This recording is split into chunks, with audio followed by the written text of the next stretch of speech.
Recuerda que puedes escuchar este audio horas antes de su estreno y sin publicidad suscribiéndote en cesarvidal.tv.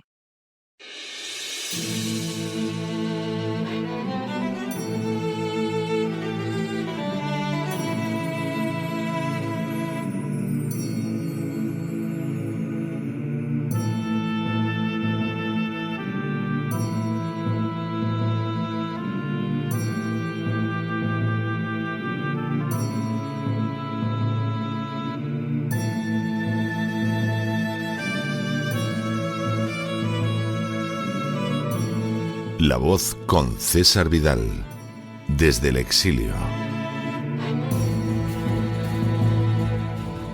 Muy buenos días, muy buenas tardes, muy buenas noches y sobre todo muy bienvenidos a esta nueva singladura de La Voz.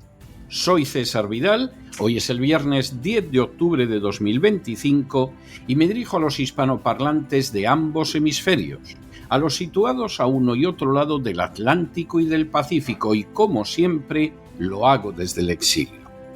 Corría el año 1839 cuando dio inicio la denominada Primera Guerra del Opio, que enfrentó a Gran Bretaña con China. Gran Bretaña deseaba de China su té, su porcelana, su seda y sus bronces, entre otros productos de interés, pero a su vez carecía de algo para intercambiar con China, que además exigía el pago de sus riquezas en plata. La respuesta de Gran Bretaña fue introducir la droga conocida como opio en China, no solo como un instrumento de intercambio, sino también de control social sobre la población de la nación asiática.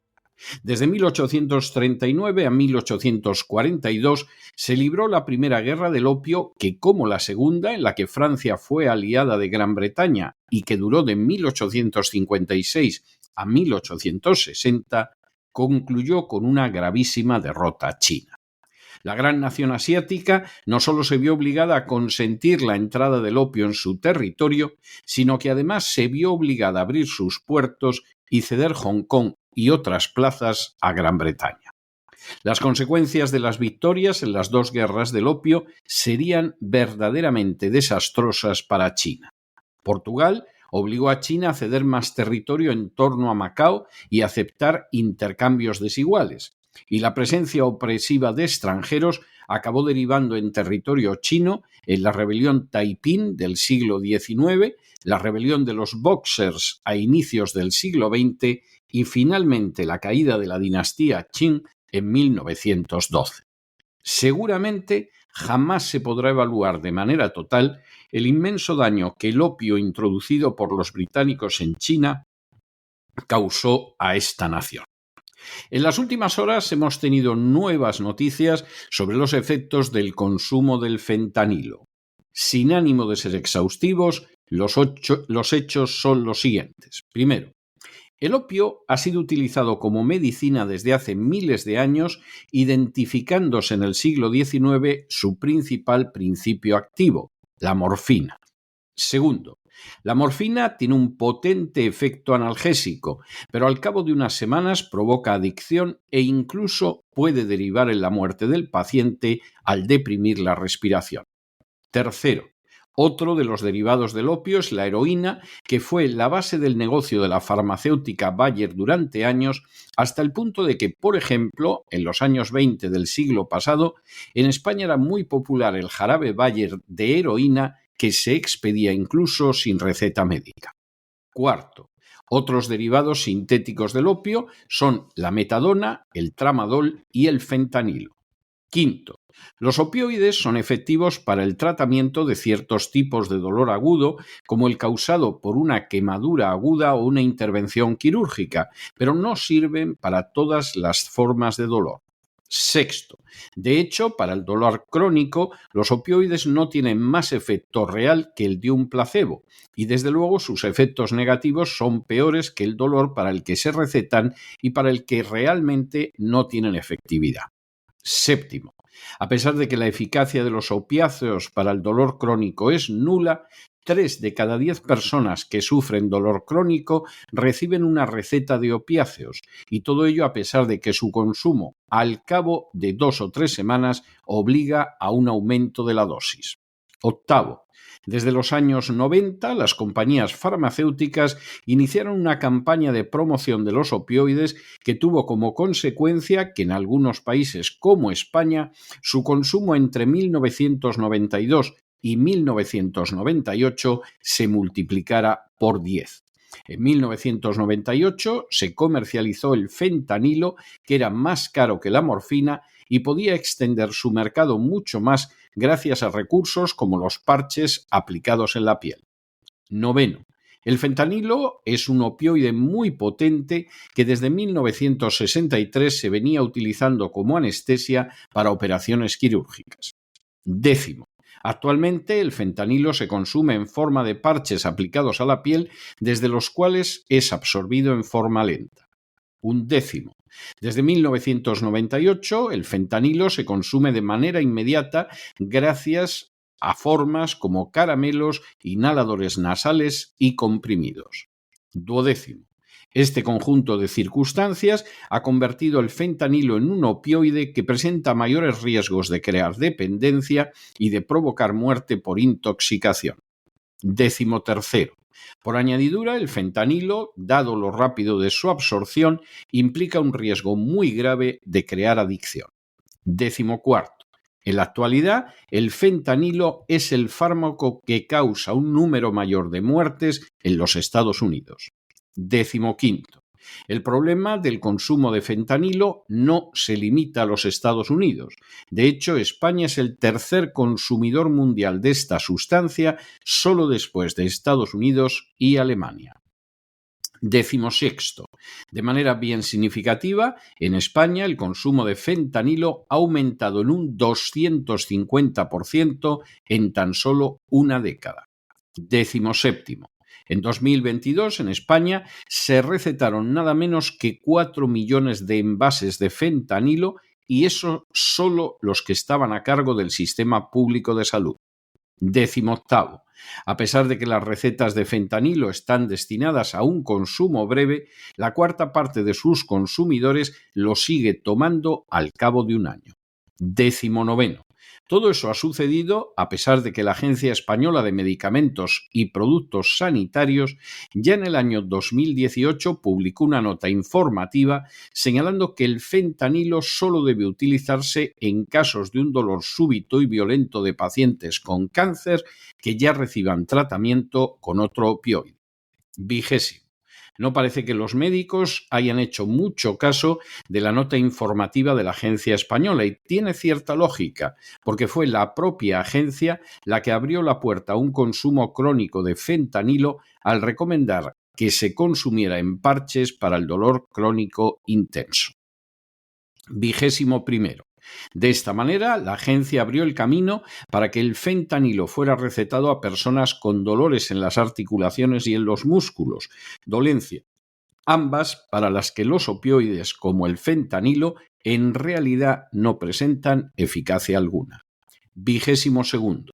Así, se ha iniciado un camino en que se somete al paciente a riesgos enormemente relevantes sin que a cambio reciba beneficio real alguno. Vigésimo tercero. Para colmo de males, en distintos países, como de nuevo es el caso de España, el sistema de receta electrónica permite recetar fentanilo para periodos de 3 meses, algo totalmente inaceptable porque se trata de un fármaco que exige un seguimiento estrecho. Vigésimo cuarto. A lo anterior se une que de manera automática muchos médicos siguen recetando el fentanilo cada trimestre, abundando en la cronicidad del opioide no pocas veces para afecciones que no se ven mejoradas por su administración. Vigésimo quinto. Los efectos económicos para la Big Pharma han sido espectaculares.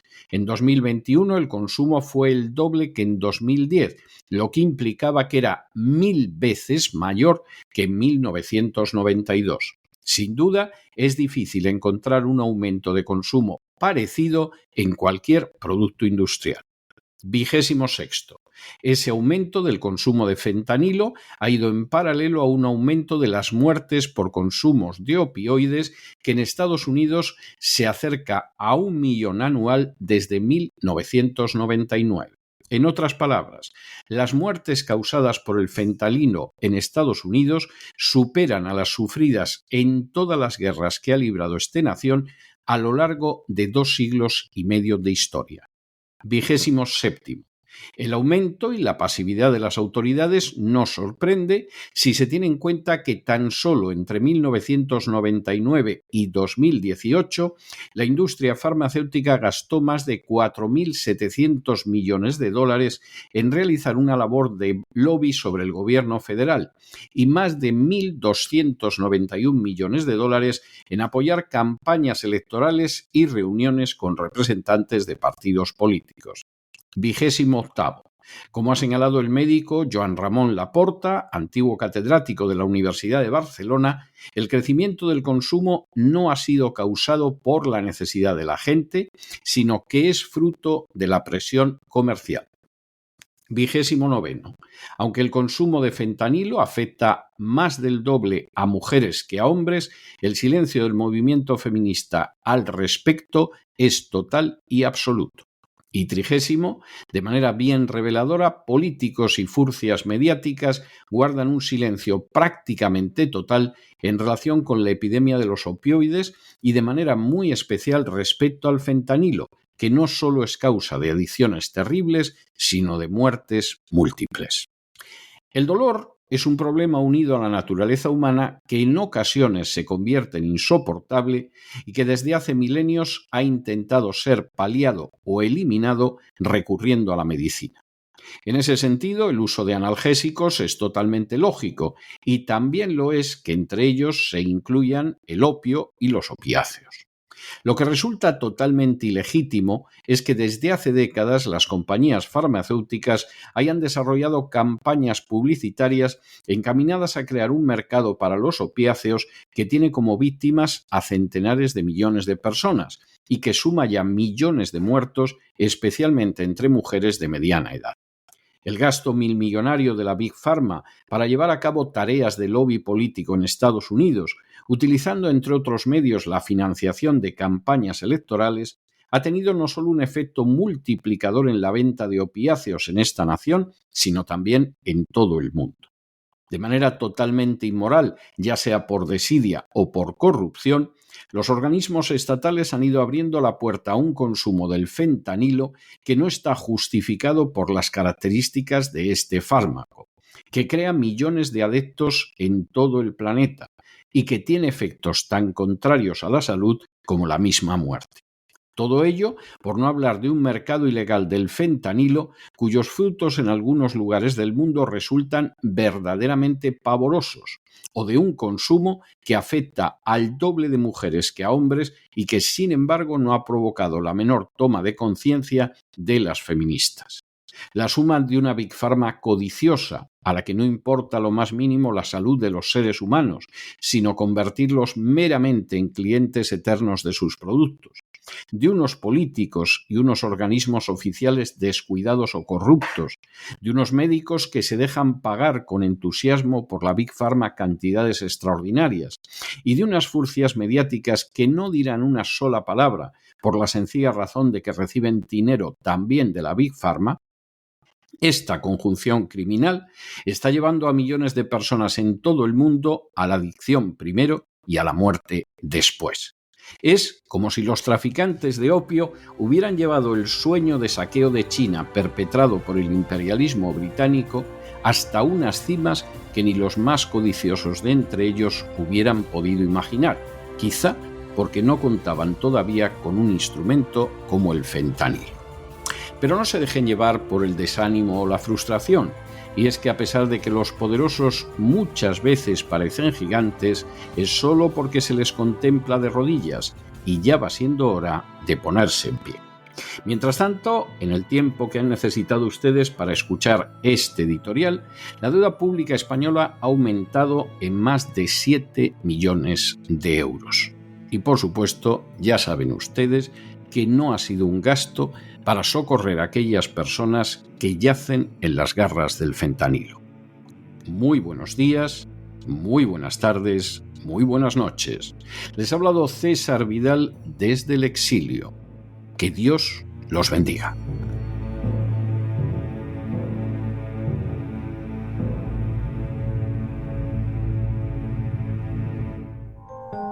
Sección patrocinada mediante crowdfunding con el siguiente mensaje: Nuestro Señor Jesucristo, el único Dios verdadero, es misericordioso y nuestro Salvador.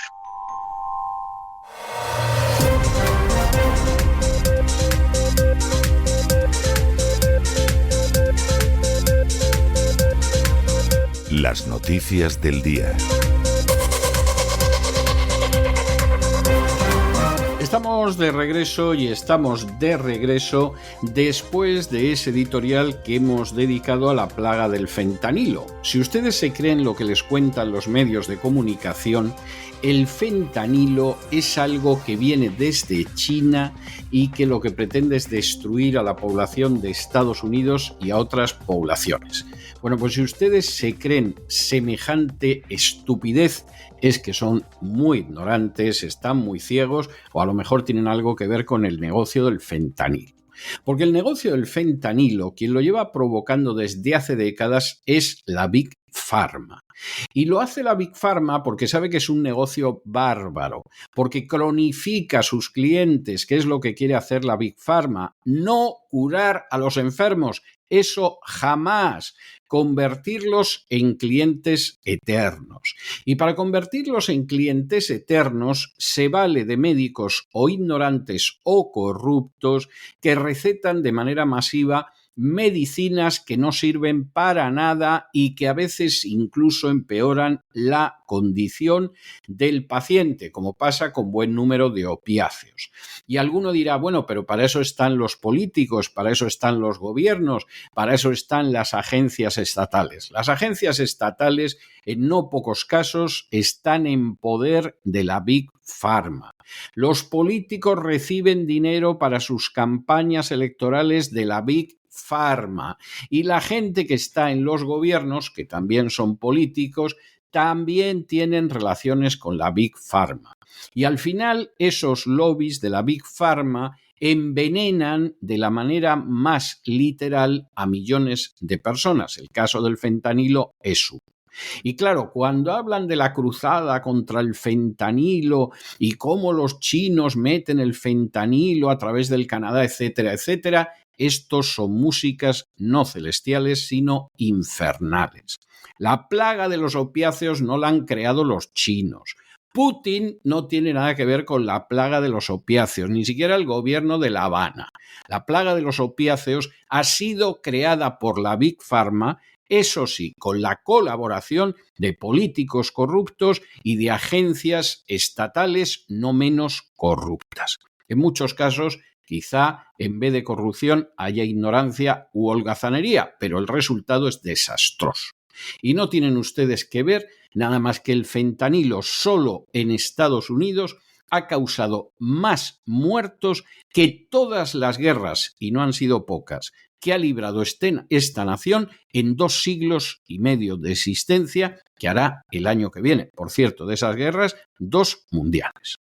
Y a partir de aquí, saquen ustedes conclusiones al respecto. Y luego, si quieren, culpan ustedes a los chinos, a los rusos, a la dictadura de La Habana o a Nicolás Maduro. Pero aquí las cosas son las que son y más vale que las aceptemos, porque si no vemos las cosas como son, difícilmente se pueden corregir. Si usted va al médico y le dice que lo que tiene es una reacción alérgica y lo que tiene es un cáncer, no se va a poder curar del cáncer jamás, si es que cabe esa posibilidad, porque está usted dándose una pomadita pensando que tiene una reacción alérgica. Y aquí sucede exactamente lo mismo. Eso sí, luego nos pueden meter en infinidad de líos alegando que estamos librando la guerra contra las drogas. La guerra contra las drogas no la está librando ningún gobierno. Las drogas son un instrumento de control social y sobre todo en algunos casos, como las drogas legales del tipo fentanilo, lo que son es un auténtico cuerno de la abundancia para una Big Pharma que está corrompida hasta las trancas. De eso hablábamos en nuestro más que necesario editorial de hoy, pero tenemos que entrar ya en el boletín y, como siempre, vamos a entrar a partir del segmento de España. Y fíjense que la noticia es estupenda porque Donald Trump ha afirmado que España tendría que ser expulsada de la OTAN porque no eleva su gasto en defensa hasta el 5% del Producto Interior Bruto. Bien, dos comentarios aquí. No tendrá España la suerte de que la echen de la OTAN. Eso sería una señal de favor divino que desde luego ni España ni los españoles se merecen. Pero vamos, les habría venido Dios a ver de manera literal a los españoles si los echaran de la OTAN. De lo que se librarían si los echaran de la OTAN. Entre otras cosas, de un bombardeo nuclear, si al final, como quieren no pocos capitostes de la OTAN y de la Unión Europea, Europa se convierte en el escenario de una tercera guerra mundial nuclear. Esto es así de claro. Vamos, tendría una suerte España si la expulsaran de la OTAN, que sería para que los españoles se clavaran de hinojos en esos momentos y dieran gracias al Altísimo por la manera en que había demostrado su inmensa misericordia sobre ellos. Lo que pasa es que lamentablemente esto no va a suceder. No solamente es que no va a suceder, es que de pronto diga esto el presidente Trump, a Sánchez le hace un favor impresionante, porque ahora Sánchez saca pecho y dice, ojo, que nosotros somos muy leales aliados de la OTAN. Fíjense ustedes hasta qué punto somos leales aliados de la OTAN, que le consentimos a Marruecos todo lo que quiere hacer, porque eso forma parte de los planes de la OTAN. Y estamos gastando el dinero de la sanidad, de la educación y de las pensiones españolas en ayudar a un dictador corrupto y vendepatrias, miserable y asesino que se llama Volodymyr Zelensky. La cosa está más clara que el agua, es lo primero que puede decir Pedro Sánchez. Y luego, pues él saca el pecho del antitrampismo y la prueba está en que Trump ha distinguido a España con la idea que la pueden expulsar de la OTAN, algo que insistimos. No nos caerá esa breva, no nos sonreirá Dios de esa manera jamás. Eso es imposible, metafísicamente imposible, casi. Como un círculo cuadrado, o un cuadrado circular. Es imposible. Pero a Pedro Sánchez le da un balón de oxígeno tremendo. Y aquí viene la pregunta. El balón de oxígeno que le da Trump a Pedro Sánchez, precisamente cuando tiene una situación doméstico-político corruptiva o corrupta, ¿esto es porque Donald Trump no sabe lo que dice y sus asesores todavía menos? ¿O esto es porque en realidad Donald Trump sabe que Sánchez no es nada más que un lacayo servil de la OTAN y por lo tanto hay que hacerle estos favores, es decir, fingir que lo atacas porque eso fortalece a Sánchez? Bueno, pues esa seguramente es la pregunta del millón, pero de momento, sea por lo que sea, Sánchez sale absolutamente beneficiado. Va a seguir dentro de la OTAN exactamente igual, pero encima puede salir, oye, que pintamos algo en política internacional, Nos ha mirado el presidente de los Estados Unidos, le preocupamos, le inquietamos, etcétera, etcétera, etcétera. Y luego, eso sí, el coro de bobos pensará que Sánchez tiene los días contados porque Donald Trump ha dicho esto. En fin, hay gente que es irredimible, no nos podemos engañar porque no hay peor ciego que el que no quiere ver. En fin, examinamos esas y otras cuestiones que a ustedes les afectan con la ayuda absolutamente indispensable de María Durán. María, muy buenas noches. Muy feliz tarde-noche, mi querido César. Feliz noche, bueno, tarde más bien, para ti, para todos los oyentes, para todo el equipo en esta última tarde de La Voz de la semana, al menos en lo que a las noticias se refiere. Otra semana que ha pasado volando y esta informativamente ha sido de las más intensas que recuerdo en este año casi completo que llevo yo con vosotros. Y ahora Donald Trump le ha dado a Pedro Sánchez la cortina ya no de humo, de ducha, de teatro, para Moncloa, para los casos judiciales y para todo lo que necesitaba. El presidente de Estados Unidos ha abierto un nuevo frente diplomático al proponer este jueves que España debería ser expulsada de la OTAN por su negativa a incrementar el gasto militar hasta el 5% del PIB, el nuevo objetivo que impulsa la Alianza Atlántica. Esto lo hemos tratado muy en profundidad antes de verano, pero ahora vuelve Trump al choque con el que solo refuerza el discurso de Sánchez de falsa defensa de la soberanía y del gasto social prioritario frente a las presiones internacionales, un terreno donde el líder socialista se mueve ante su audiencia con mayor comodidad, al menos ante su electorado que lo tiene por un gran líder internacional. Ya sabemos, el mandatario republicano hacía esta declaración durante una comparecencia conjunta en la Casa Blanca junto al presidente de Finlandia, Alexander Stubb. Decía, habéis sido geniales, España no, España ha sido la que no lo hizo, afirmaba Trump en alusión a los países que sí han aceptado elevar su inversión en defensa. Tendréis que llamarles, añadía, para preguntarles por qué van rezagados, no tienen excusas para no hacerlo, a lo mejor tendríais que echarles de la OTAN, decía, como si fuese posible y como si Finlandia nos pudiera echar a nosotros de la OTAN, que oye, si Sánchez nos saca de la OTAN, yo lo voto, aquí queda dicho. Tras las declaraciones, cómo no, el gobierno de España ha expresado su máxima tranquilidad, ha subrayado que el país es un miembro de pleno derecho y comprometido con la OTAN, sobre todo no se puede echar a los países de la OTAN hoy en día. Fuentes del Ejecutivo, según aclaraba la agencia Europa Press, habían recalcado ya que España cumple con sus objetivos de capacidad tanto como Estados Unidos y que mantienen una cooperación activa dentro de la alianza pese a sus diferencias sobre el nivel de gasto. La polémica llega en un momento muy delicado para Sánchez, también porque en la última cumbre de la OTAN, como digo antes del verano, el gasto en defensa volvió a dividir a los aliados, mientras que Estados Unidos y varios socios europeos presionaban para elevar la inversión, el gobierno español insistía en mantener su compromiso de alcanzar este 2025 un 2% de gasto del PIB, tal como se acordó hace una década. Hasta 2024, España destinaba alrededor del 1,28% del PIB a defensa, situándose entre los países que menos aportan proporcionalmente dentro de la organización. Para cumplir el objetivo pactado, el Ejecutivo de Sánchez aprobó una inversión adicional de más de 10.500 millones de euros destinada a modernizar equipos, reforzar la ciberseguridad y mejorar las condiciones del personal militar. Y ahí hicieron muchas trampas también, ya les hemos contado aquí cómo quisieron pasar por gasto en defensa hasta prácticamente las máquinas de hacer DNIs.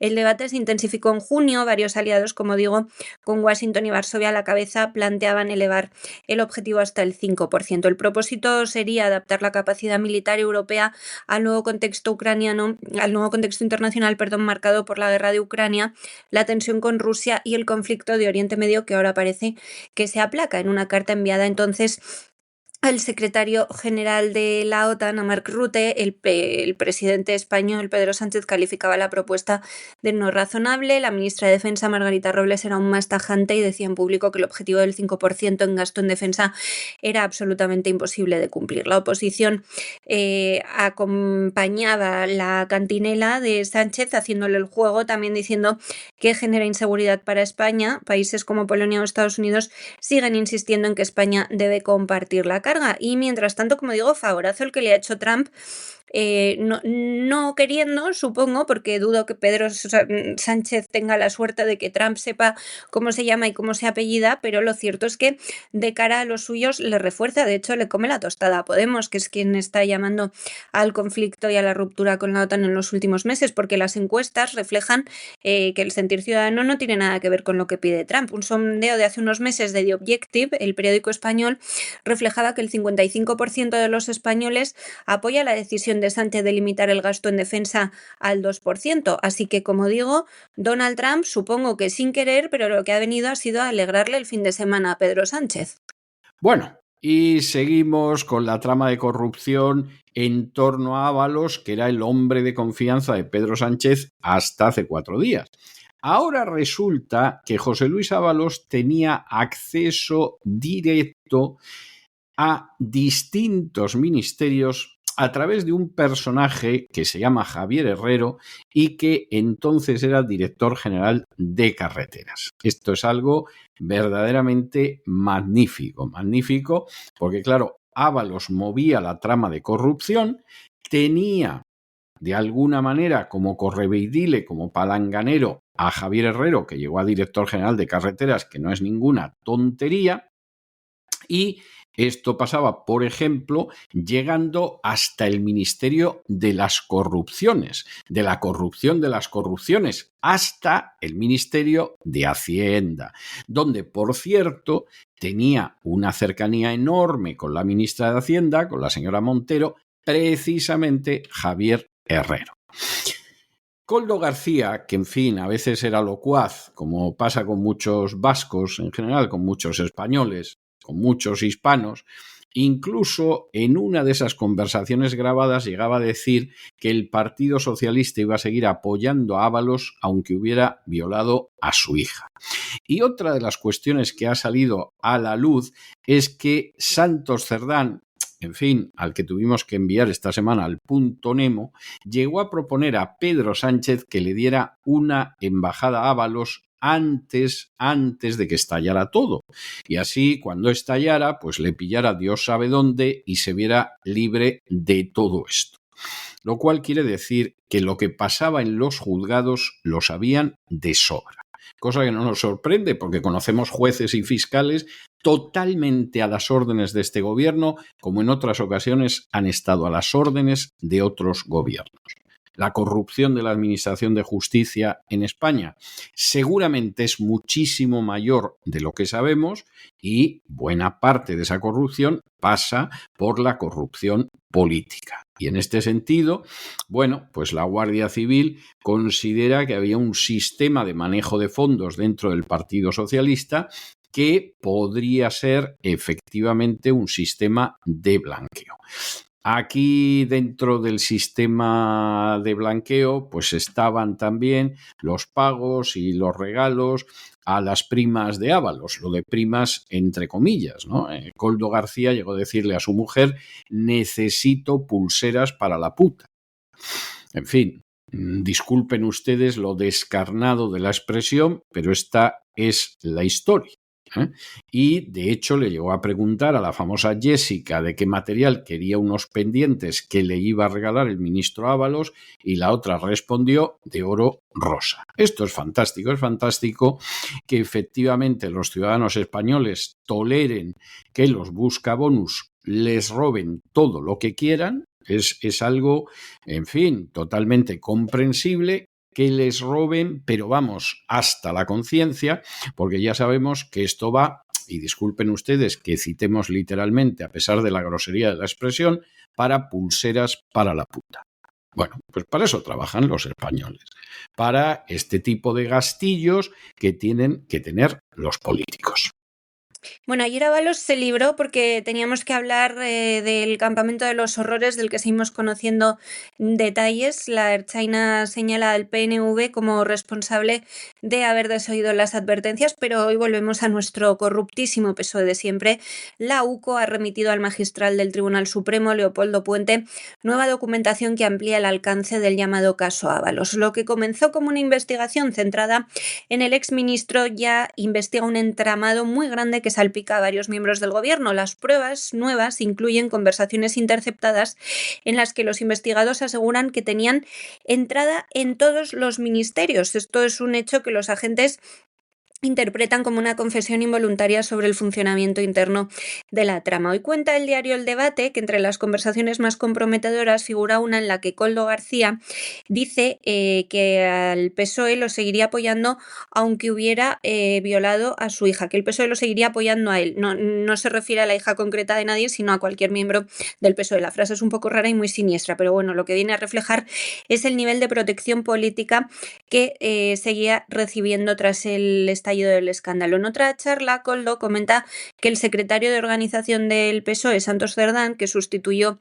a Ábalos, que se llevaba muy bien con la ministra Montero, así como con el director general de Carreteras. Él hablaba de María Jesús Montero, que ahora también es vicepresidenta del Gobierno. Los investigadores interpretan estas afirmaciones como indicios de ese sistema de favores entre distintos ministerios que aunque sin entrar en detalles, los salpica a todos. La nueva documentación remitida al Supremo también revela que Cerdán llegó a sugerir, esto es muy curioso y no lo sabíamos, al presidente Pedro Sánchez que le concediera una embajada a Ábalos antes de que la UCO desmantelara la red. O sea, los agentes dan por hecho que esta afirmación concreta, que esta propuesta concreta de Cerdán a Sánchez lo que demuestra es que tenían absoluto conocimiento previo del cerco policial, o sea que sabían que Ábalos estaba pringado hasta el cuello y buscaban una salida para que Ábalos no tirara de la manta. En paralelo, las pesquisas recogen mensajes en los que Ábalos también expresa nerviosismo, por ejemplo, con la llegada de un dinero que no declaraba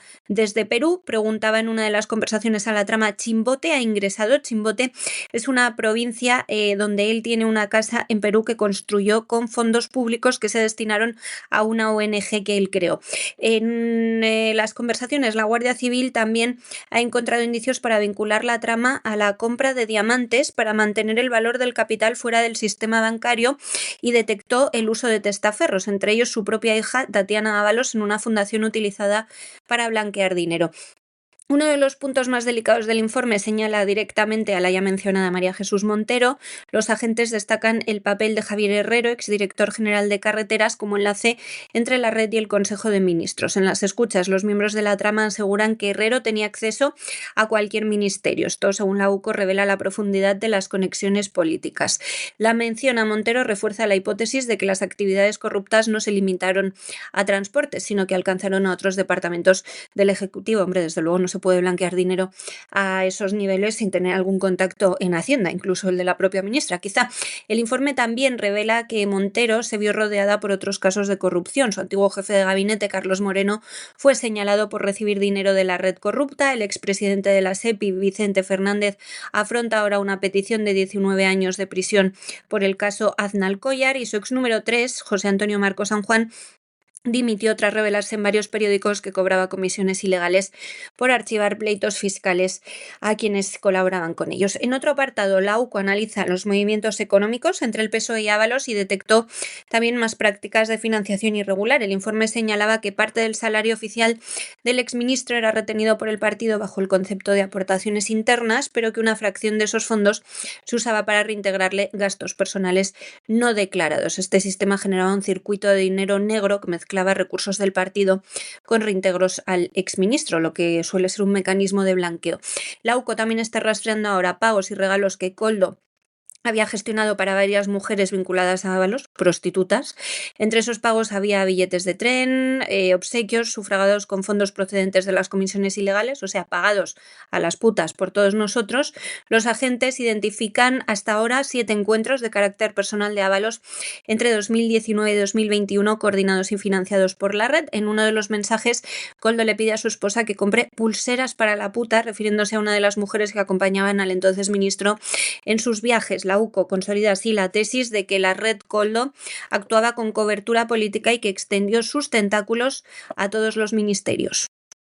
Y nos vamos de España a Hispanoamérica y nos detenemos en el Perú. Nos detenemos en el Perú, que hace apenas unas horas ha destituido a Dina Boluarte en su calidad de presidente por incapacidad moral. Lo del Perú y sus presidentes es algo que resiste la comparación con otras naciones, por muy desdichada que tengan la política, y desde luego la destitución de Dina Boluarte es algo verdaderamente notable.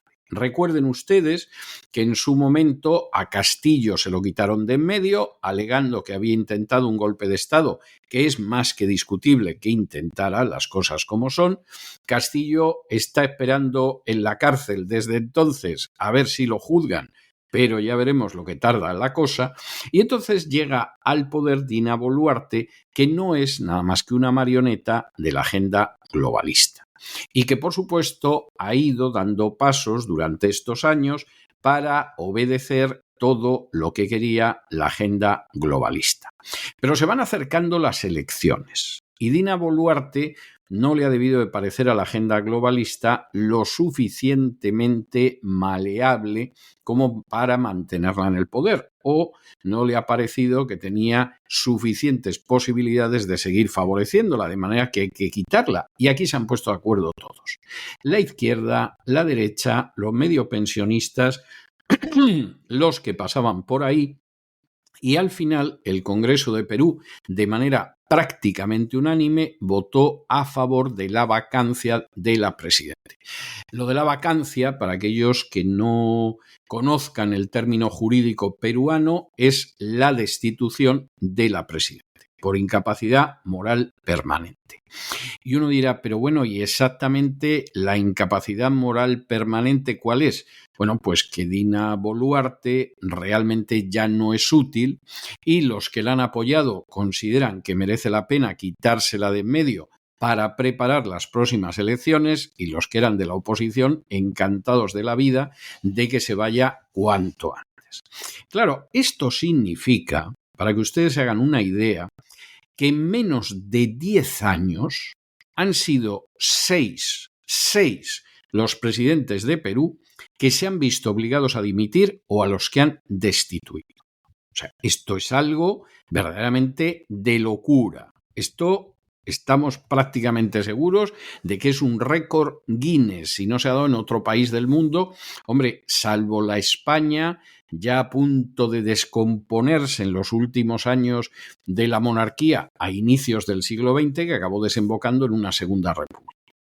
Pero esto es algo verdaderamente tremendo. ¿Cuál ha sido, porque al final para que esto explote hay que aplicarle una cerilla, cuál ha sido finalmente la cerilla que se ha aplicado? Bueno, que se produjo un ataque armado en un concierto en Lima, que resultaron varios músicos heridos y que inmediatamente dijeron, bueno, ya no puede ser más, el desorden público que hay en Perú es intolerable. El desorden público en Perú, por ejemplo, en el terreno de los transportes y especialmente los transportes por carretera, lleva siendo intolerable años.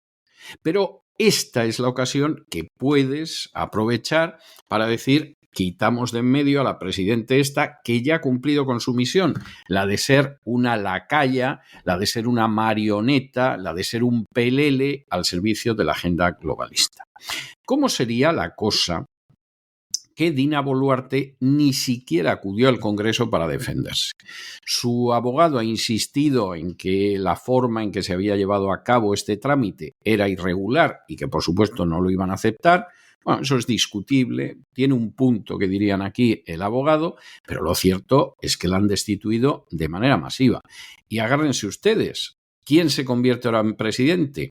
Pues se convierte en presidente el presidente del Congreso, que es José Enrique Gerí Oré, que es un personaje que va a estar en el poder hasta el 12 de abril del año que viene, que hay elecciones generales, y que sobre él pesan acusaciones de violación y de corrupción, que es para decir, bueno, esto esto es absolutamente el remate. Imagínense ustedes el clima que va a haber en el Perú de aquí hasta abril.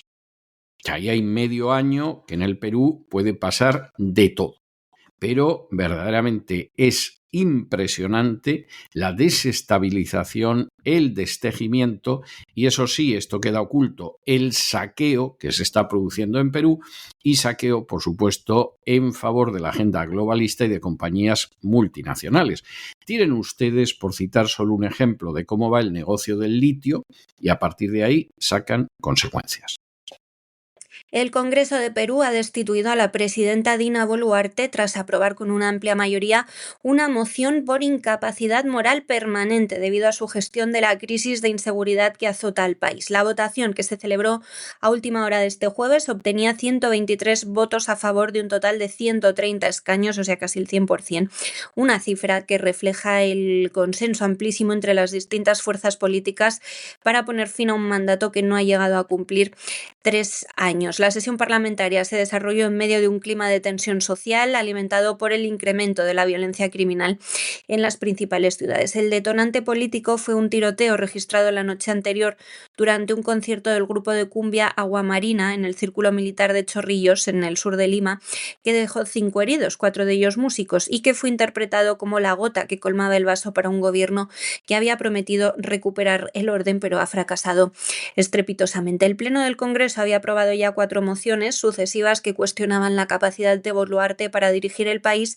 y la convocaron a comparecer ayer ante los legisladores. Sin embargo, la presidenta no lo hizo, la expresidenta ya no acudió al hemiciclo y optó por enviar un comunicado en el que defendía su gestión. Decía: recibí la banda presidencial por el Congreso, el mismo Congreso que el día de hoy votó por la vacancia presidencial. La vacancia es la destitución. No he pensado en mí, sino en los más de 34 millones de peruanos que merecemos estabilidad y una democracia sin corrupción, decía en su mensaje tras su destitución. El proceso se llevó a cabo conforme al artículo 113 de su Constitución, que permite cesar a un presidente por incapacidad moral permanente. Ojalá un artículo así aquí, ya que tenemos que tragar con esta Constitución. Los parlamentarios argumentaron que la creciente ola de homicidios, extorsiones y secuestros, sumada a las investigaciones por corrupción de Boluarte, en concreto por presunta financiación ilegal de su campaña, hacían imposible mantener la confianza en su ejecutivo. Tras la votación, el presidente del Congreso, José Enrique Geriore, asumía de inmediato la jefatura del Estado de forma interina. Su gobierno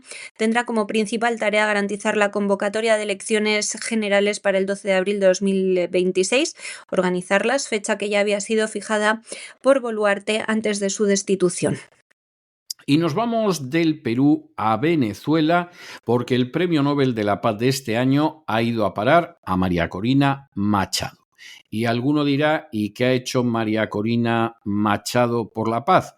Pues hombre, en términos objetivos, nada, ¿para qué nos vamos a engañar? Pero como el Premio Nobel de la Paz lo mismo se lo dan a un presidente de Estados Unidos que en el primer mandato bombardea 8 naciones, que a un terrorista como Menachem Begin, pues como ustedes y en su día al médico que dirigía los hospitales psiquiátricos de la Unión Soviética donde se encerraban los disidentes, pues claro, el Premio Nobel de la Paz ha habido alguno digno, ¿no? Por ejemplo, cuando se lo dieron a Martin Luther King.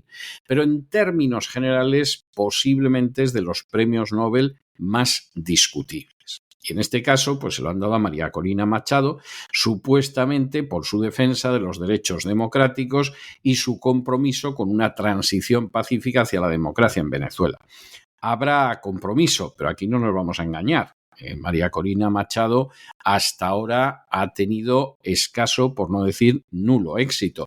Y eso que ofreció a Donald Trump, porque esto ha terminado saliendo a la luz, que las compañías americanas se quedaran con todas las riquezas de Venezuela, pero eso sí, que le derribaran a Maduro para que ella pudiera llegar a la presidencia. Bueno, pues esta es una manera de apuntalar a María Corina, aunque también hay que reconocer que en esa manera de apuntalar a María Corina, a Donald Trump le han dejado sin el Premio Nobel de la Paz, que él estaba esperando que se lo dieran, y que se lo dieran, pues hombre, entre otras razones, por el último acuerdo de paz para acabar con la guerra de Gaza. Pero claro, ¿qué es lo que sucede?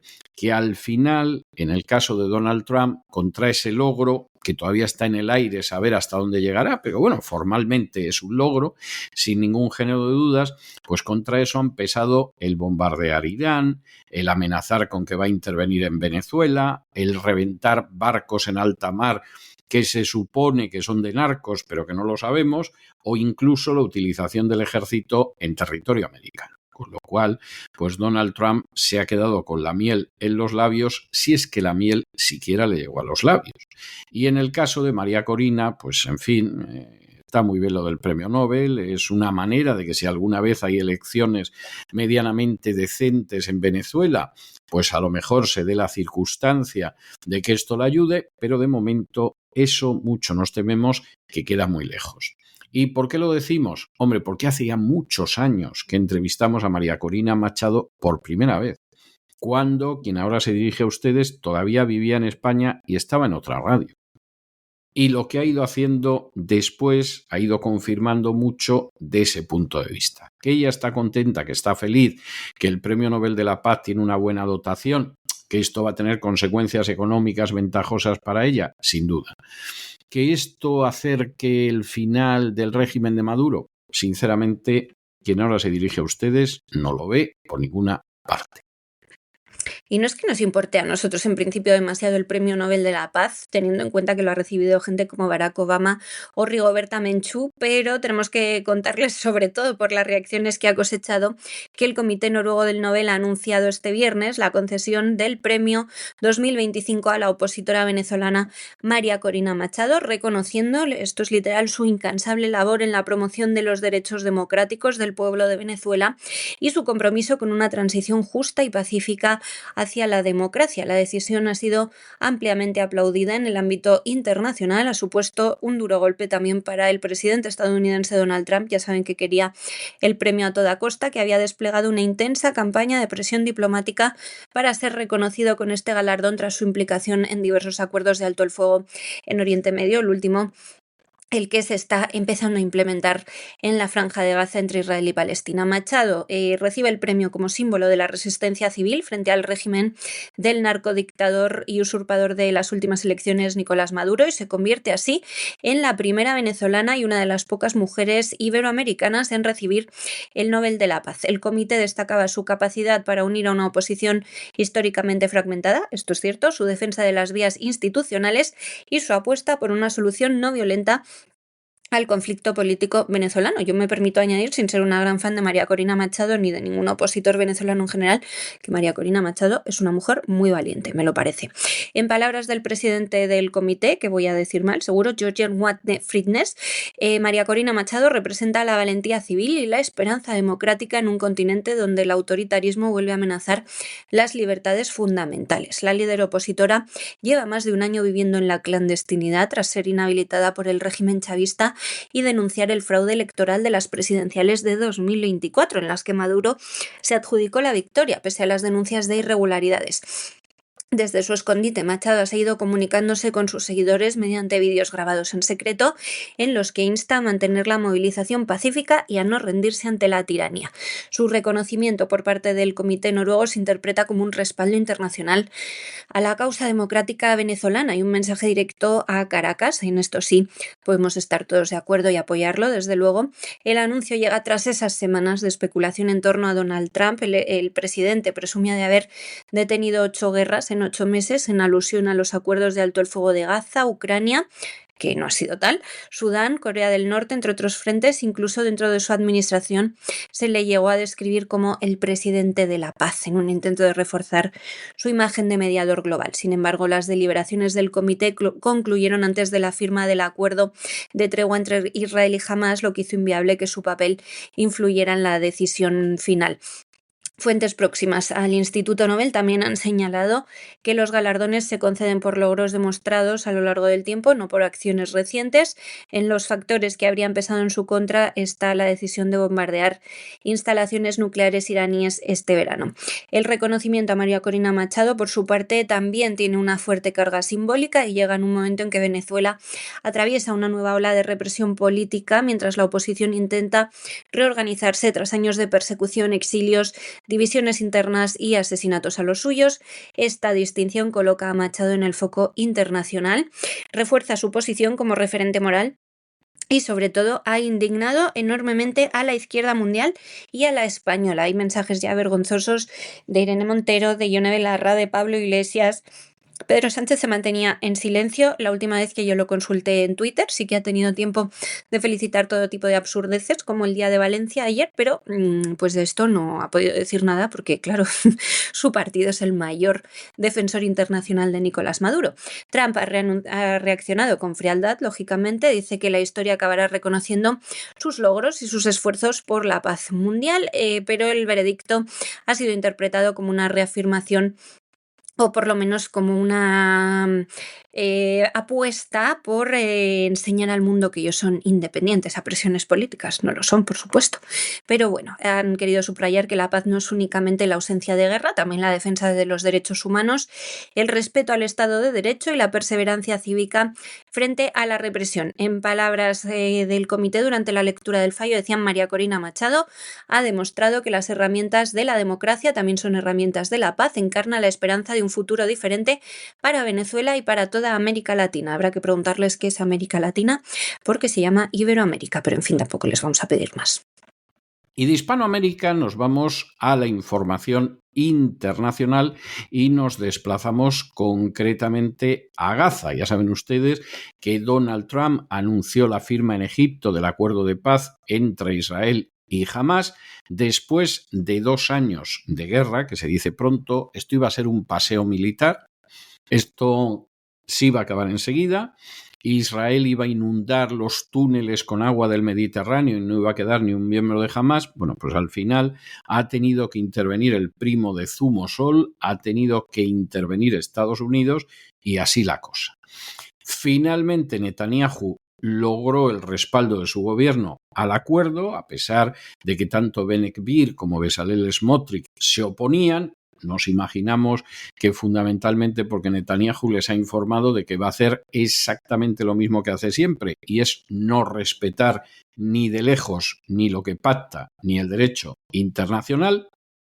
Y las tropas israelíes han comenzado a retirarse hacia lo que se denomina la línea amarilla, es decir, que controlan lo que son los corredores estratégicos, y ahora vamos a ver lo que se tarda en liberar a los 48 rehenes que permanecen en Gaza y a los más de 1.700 detenidos que hay en Israel, palestinos, incluidos menores. Esto es una de esas cosas que ustedes saben, sobre todo los que hayan escuchado el editorial que dedicamos al tema hace unos días, que quien ahora se dirige a ustedes es muy escéptico al respecto. Al menos, si en estos momentos deja de haber muertos, que no ha dejado de haber muertos, pero claro, con menos profusión. El ejército israelí está matando a mucha menos gente ahora que hace unos días. Y si efectivamente llega la ayuda humanitaria, bueno, eso ya es un avance verdaderamente notable. Pero lo de Gaza no está nada claro, el final del proceso todavía menos, y además la solución que se propone, que es un virreinato para explotar Gaza, en el cual va a haber algunos cipayos palestinos y de virrey va a estar Tony Blair, pues hombre, a quien se dirige a ustedes eso le parece sinceramente escalofriante. Tampoco esperaba mucho más con la Casa Blanca, no nos vamos a engañar. Hoy es muy protagonista Donald Trump. Bueno, hoy casi todos los días. En la madrugada del jueves, el presidente de Estados Unidos anunciaba en su propia red social Truth Social el esperado acuerdo entre Israel y Hamás para poner en marcha la primera fase de su plan de paz para la Franja de Gaza. Ese pacto, firmado al mediodía en Egipto tras días de intensas negociaciones con la mediación de Turquía, Qatar y Estados Unidos, marca el inicio del proceso más concreto hacia el fin de una guerra que hace 2 días cumplió su segundo aniversario. No obstante, el primer ministro israelí, Benjamin Netanyahu, aún debía superar un último trámite, la aprobación del plan por parte de su gabinete de seguridad y del conjunto de su gobierno. Netanyahu convocó la reunión a las 7 de la tarde de ayer, las 4 en España, aunque el encuentro se retrasó más de hora y media debido a los desacuerdos sobre la lista de prisioneros palestinos que deben ser liberados. Finalmente, sobre las 10:30 de la noche, el Ejecutivo israelí dio su aprobación final al plan Trump, pese a la oposición de varios de sus aliados. Entre ellos se encuentran el ministro de Seguridad Nacional, Itamar Ben-Gvir, y el de Finanzas, Bezalel Smotrich, quienes ya habían anunciado su rechazo frontal a cualquier alto el fuego con Hamás. Con el visto bueno del gobierno israelí, las tropas israelíes han comenzado en las últimas horas a replegarse de la Franja de Gaza hacia la denominada línea amarilla, conforme a lo estipulado en el acuerdo. Este repliegue ha supuesto la retirada de fuerzas de ciudades importantes, incluida la capital, y también la concentración del ejército en zonas estratégicas como el corredor de Nazarim, que divide el enclave en dos, y los ejes de Filadelfia y Morag al sur. Aunque el alto el fuego está en vigor, el desplazamiento de civiles del sur al norte sigue prohibido. De hecho, a los que han intentado moverse en algunas zonas se les ha disparado y la actividad militar continúa bajo la supervisión de drones y con fuego disuasorio de artillería. El plan de paz diseñado por Trump contempla 21 puntos, ya lo saben, que incluyen la retirada progresiva de tropas israelíes, la reconstrucción de la franja y el intercambio de prisioneros. Hamás debe ahora liberar a los 48 rehenes, entre vivos y muertos, a los que tiene secuestrados desde el 7 de octubre de 2023. Tiene que ser a lo largo del fin de semana, mientras que Israel excarcelará a 250 presos palestinos condenados a cadena perpetua y más de 1.700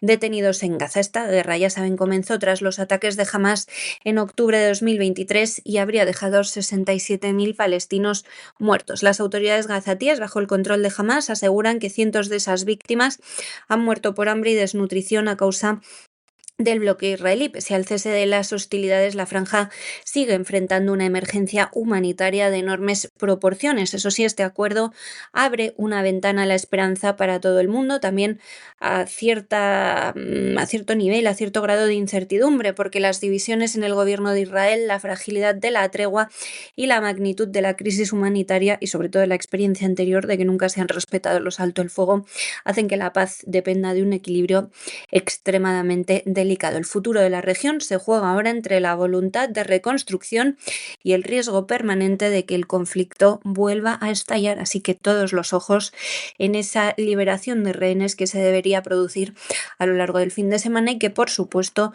les contaremos el lunes. Bueno, y nos vamos de Gaza a la Unión Europea, donde la moción de censura que había presentado Patriotas por Europa contra Ursula von der Leyen ha sido derrotada. Ha sido derrotada por 378 votos en contra y 37 abstenciones contra 179 votos a favor. Ahora, fíjense ustedes en quién finalmente ha apoyado a Ursula von der Leyen. Para que se den ustedes cuenta de que al final la política ya no se divide en izquierdas y derechas, sino que se divide en globalistas y patriotas. ¿Quiénes votaron contra Ursula von der Leyen? El grupo de patriotas.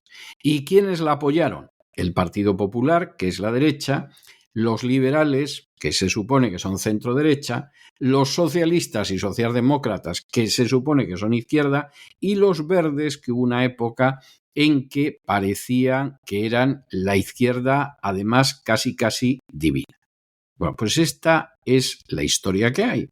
Y eso con un personaje como Ursula von der Leyen, que no solamente le está causando un daño a los países europeos increíbles, sino que es que además está implicada en una trama de corrupción por las vacunas del coronavirus con Pfizer, que si tuviera un mínimo de decencia habría dimitido.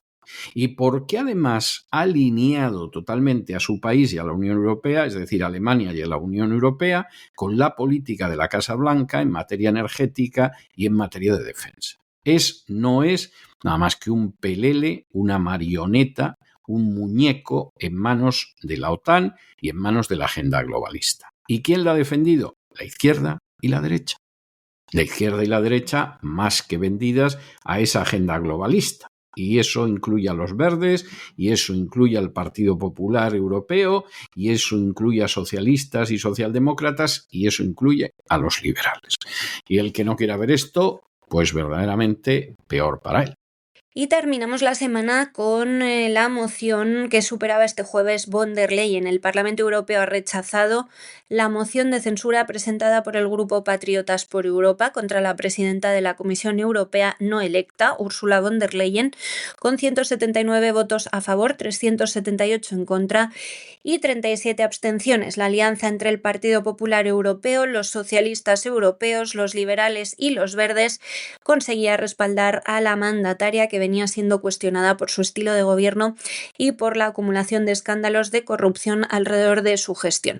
El jefe de la delegación de Vox en la Eurocámara, Jorge Buxadé, había anticipado que la presidenta tiene que irse y acusaba a von der Leyen de encarnar la imagen del bipartidismo corrupto en Bruselas. En su defensa, los críticos del Ejecutivo comunitario sostienen que ella ha concentrado poder en su gabinete, desplazando la capacidad de decisión de comisarios y vicecomisarios, quienes aseguran recibir documentos a última hora y carecer de espacio real para deliberar. Las decisiones clave en cuestiones como fondos europeos o política exterior, dicen, pasan solo por un círculo cerrado de asesores en torno a von der Leyen. Varios comisarios han llegado a contar que se han enterado de iniciativas oficiales mediante los medios de comunicación, como ocurrió con el discurso sobre el Estado de la Unión, lo que ha alimentado el malestar interno. A ellos se suman escándalos no resueltos muy destacados, como la negociación de contratos millonarios de vacunas con Pfizer, que ya le valió una moción de censura también superada a von der Leyen, supuestamente tramitados mediante mensajes no publicados,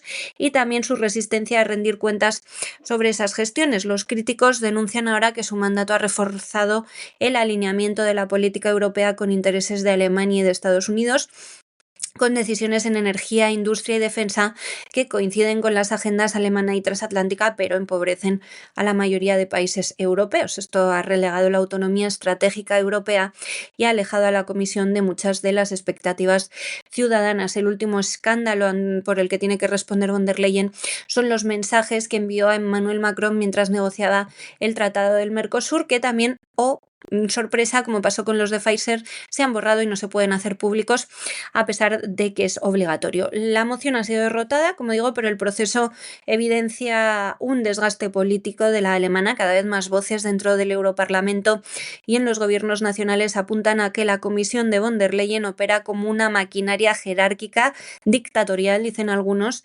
alejada de los ciudadanos. Y recuerden, el próximo martes se vota ese programa para endurecer el control de las comunicaciones de todos los europeos. Si se aprueba, la Comisión, el gobierno europeo podrá acceder a todos nuestros mensajes de WhatsApp, de Signal, de Telegram enviados dentro de la Unión Europea. Y hasta aquí hemos llegado nosotros con nuestro boletín de hoy. María, muchas gracias, muy buenas noches y hasta el lunes de la semana que viene. Es todo por hoy, César. Muy feliz fin de semana para ti, para el equipo, para todos los oyentes. Volvemos ya el lunes. Y ustedes no se nos vayan, porque ya se recorta sobre el horizonte la silueta gallarda de don Lorenzo Ramírez, que se dirige hacia el avión del Despegamos para darle el niquelado cotidiano, no a la realidad internacional, sino en este caso a lo que va a ser el programa del fin de semana, que viene verdaderamente sabroso. Le veo vestido de una manera muy rara, una ropa muy holgada, larga. A don Lorenzo Ramírez ya nos explicará qué es.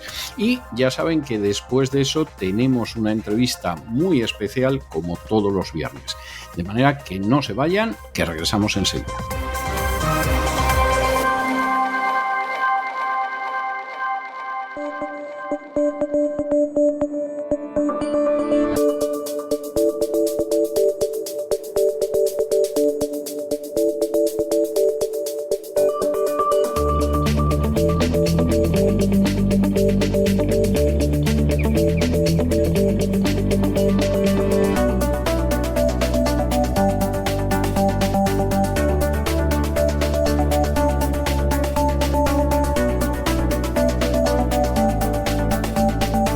Despegamos con Lorenzo Ramírez.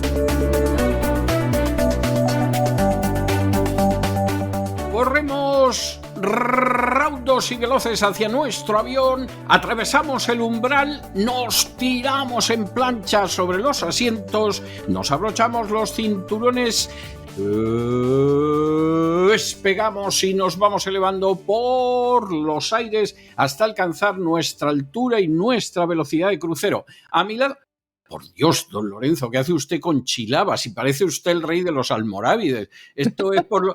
esto es por lo del CID, de la SIFO España, o ya me dirá usted que ya se va preparando para el encuentro del lunes, porque, o no sé, me ha dejado usted verdaderamente pasmado, ¿eh? Está usted, se quita las gafas y vamos, pasa totalmente por Al-Malik Yusuf, vamos, con absoluta seguridad de que va a ir el despegamos de este el gran reseteo de este fin de semana, porque me ha dejado usted pasmado, de verdad. Muy buenas noches, mato 2 pájaros de un tiro ya, casi no me cambio, ¿verdad? Voy preparado. Es verdad que justo además el lunes vamos a entrar, ¿no? A exponer cómo el CID pues se enfrentó a esos almorávides, que están en la región de la que vamos a hablar mañana. Evidentemente ya pues la mayor parte de la gente sabrá a lo que me estoy refiriendo, sobre todo después del despegamos de ayer. Vamos a hablar de lo que está pasando en Marruecos, lo prometido es deuda. Aquí siempre intentamos responder a las peticiones de los oyentes y además en este caso porque tiene un interés internacional y también desde un punto de vista evidentemente nacional, el interés de España, que se va a ver afectado notablemente por todo lo que está pasando con esas revueltas, con esos levantamientos que nos venden como populares en Marruecos, con ese levantamiento de la generación Z, como la llaman ahora. Pasamos de los millennials a la generación Z, nosotros nos quedamos donde estábamos. Nosotros seríamos boomers, ¿no? Podríamos calificarnos de boomers. Eso me dicen mis hijos de vez en cuando. Ya empieza a pasarme lo que le pasaba a mi padre, que les escucho hablar a mis hijos y no sé de lo que están hablando, y no es que estén hablando en inglés, precisamente, don César. Pero bueno, supongo que esto es algo por lo que tenemos que pasar todos los padres. Vamos a hablar de ese origen de la crisis. Vamos a explicar cómo se produjeron las protestas iniciales en ese movimiento que arrancó el pasado 27 de septiembre. Vamos a desvelar también quiénes son las dos organizaciones que están detrás del inicio de estas protestas, la organización Gen Z 202 y las jóvenes voces de la adolescencia marroquí, Morocco Youth Voices, que están detrás de todo esto y que son organizaciones pantalla. No sabemos muy bien de quién, aunque mañana vamos a dar algunas claves. Hablaremos también de cómo este movimiento sigue un poco las pautas que ya hemos visto en otros escenarios en Europa del Este, también en la primavera árabe, movimientos que parece que surgen de forma espontánea. Digo parecen, porque luego nunca surgen de forma espontánea y que luego son redirigidos, son orientados a provocar determinados cambios políticos controlados, aunque en algunos casos ese intento de control acaba como el rosario de la aurora. Analizaremos cómo ha habido elementos violentos que se han ido infiltrando progresivamente en estos movimientos, también para justificar medidas represivas y, por lo tanto, que hubiera muertos en las calles, algo que tampoco es difícil teniendo en cuenta cómo actúa la policía marroquí, normalmente para reprimir cualquier tipo de levantamiento. No es el primer levantamiento. Hablaremos también de algunas protestas que se han venido produciendo también de forma recurrente, sobre todo en torno al polvorín del Rif. Y esa falsa búsqueda de la democracia que llevan siempre este tipo de manifestaciones, de concentraciones, que aunque en un principio puedan ser genuinas, insisto, o puedan ser utilizadas la población para realizar este tipo de protestas, luego siempre son dirigidas. Vamos a analizar hasta qué punto podemos estar ante el ocaso del reinado de Mohamed VI. No el cambio de sistema, no se equivoquen, sino el ocaso de Mohamed VI, que evidentemente pues está en una situación muy complicada, en una situación de imagen pública, en una situación de salud también. En los últimos días ha habido publicaciones, sobre todo en Francia y en Argelia, que incluso indican que Mohamed VI podría estar muy enfermo.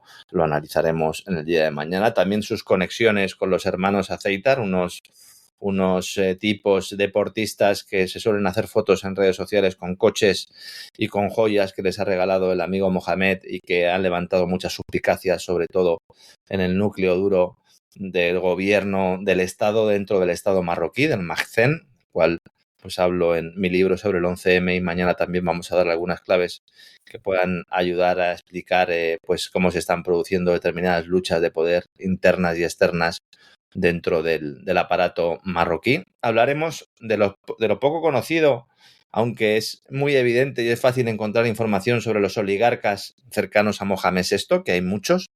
Ayer hablábamos de la megalópolis del tomate y de los negocios que tiene pues el primer ministro marroquí ligado sobre todo al desarrollo inmobiliario y energético, pero hay muchos más. Hay una serie de oligarcas que no quieren perder comba cuando ya Mohamed VI no sea el monarca. Si finalmente se produce esa sucesión, quieren tener un cierto control del proceso. Hablaremos también de la conexión entre Estados Unidos e Israel con Marruecos, que es fundamental para entender todo esto.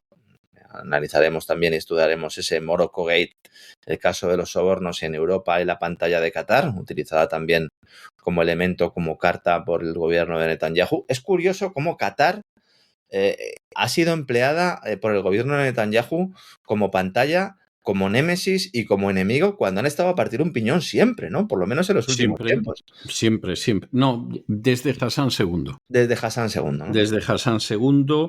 Además, era algo... Hombre, vamos a ver, había aspectos que pesaban en ello, pero desde Hassan II la relación fue muy buena. Entre Israel y Marruecos se refiere Entre usted, ¿no? Israel y Marruecos. Sí, yo me refería a Qatar e Israel, pero sí, evidentemente, entre Marruecos e Israel es una relación que muchos consideran nueva, pero como dice usted, ya desde los tiempos de Hassan, ¿no? Y con Juan Carlos de Rey de España, ¿no? Sí.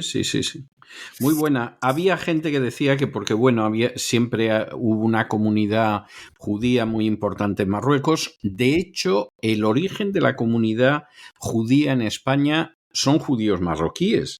Es decir, hay muy poquitos que no sean de origen marroquí. Han venido luego a España judíos pues que eran de otras partes del mundo, pero fundamentalmente la comunidad judía en España han sido sefardíes de origen marroquí y han seguido manteniendo muy buenas relaciones con Marruecos. Esa es una razón, pero la otra razón es que Hassan II estaba lo suficientemente lejos de Oriente Medio para llevar la política que se le apeteciera. Claro. Y evidentemente él sabía que Israel era un camino para fortalecer lazos con Estados Unidos. Vamos a estudiar a fondo toda esa relación, las visitas también de esta semana que se han producido importantes, la ministra de Transporte israelí, que además tiene familia en Casablanca, diciendo que ella en esencia es marroquí. Sí, la visita es verdad, también. Es verdad. Sí. La visita del director de la policía también israelí, en un momento clave también de las protestas. Hablaremos del papel también de la inteligencia británica y esa oferta atlántica de Marruecos al Sahel, para que Marruecos actúe un poco como puerta hacia el océano, algo que comentamos en su momento cuando hicimos los especiales sobre el Sahel. También recomiendo a nuestros amigos que los vean, y el de Marruecos 2030 y también el de Sáhara Occidental, programas que van complementando un poco la fotografía sobre pues esa evolución geopolítica de Marruecos y cómo se convierte en aliado preferente de la OTAN tras el 11M, país no miembro, pero sí aliado preferente de la OTAN justo 3 meses después de los atentados de Madrid. Y luego en la última parte del programa pues analizaremos ese proceso sucesorio, los movimientos que se están realizando alrededor de esa monarquía, el régimen alawí, lavado de cara del régimen, esa oportunidad del Mundial 2030 que quieren emplear para presentar una nueva monarquía renovada, y eso con Mohamed VI es difícil de hacer, necesitan una nueva figura. Analizaremos y avanzaremos quién puede ser esa nueva figura y luego finalmente pues las consecuencias que puede tener todo esto para España, una España porque está a verla venir y que si se produce algún tipo de crisis adicional que se sume a la que ya tenemos, bueno, pues nos va a afectar de lleno y nos va a golpear de lleno como país que estamos en primera línea y sin ningún tipo de defensa, don César. Así es, la cosa no tiene más vuelta de hoja, o sea, no vale engañarse al respecto. Se han jugado muy mal las cartas, Marruecos las ha jugado muy bien, hay que reconocérselo. Sí. Yo he tenido ocasión de escuchar a gente que le había tocado confrontar a los marroquíes en mesas de negociación, decirme, y lo decía con vergüenza y lo decía con pesar, que los españoles no se preparaban los asuntos, llegaban además sobraos, pensando que como son moros, pues aquí nos imponemos, y los marroquíes se habían estudiado los temas, pero vamos, hasta de canto, con lo cual en las negociaciones les daban sopas con ondas al deplorable cuerpo diplomático español, que tiene algunas honrosas excepciones, pero que en general es zarrapastroso y digno de un país del África Austral. Esa es la falta de preparación, que si eso lo unes a que además el contrario o el adversario o el negociador tiene el respaldo de determinadas potencias que tú consideras que son tus amigas y que en realidad están actuando como enemigas tuyas, pues evidentemente... ¿Para qué queremos más? Claro. Sí, claro. Así es. Bueno, pues programa, me imagino, me malicio, me barrunto, interesantísimo, que lo la gente no intentaremos. debe perderse. No me cabe la menor duda de que va a salir de esos programas que son auténticamente de antología dentro de lo antológico que de por sí es el Gran Reseteo. Un abrazo muy fuerte, no sé si decirle Salam Aleikum o Bueno, Ilalika, sí. Ilalika tendría que decirle, Ilalika, y hasta el fin de semana, don Lorenzo. Hasta mañana, don César, un abrazo.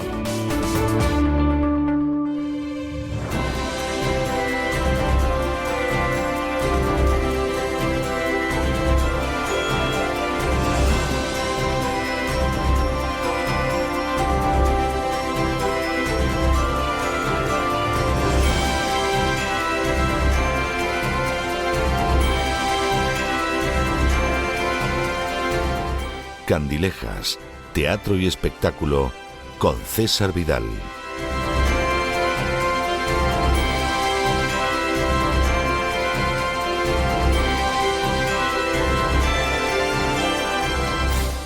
Estamos de regreso para esa entrevista muy especial que tenemos todos los viernes al final del programa de La Voz.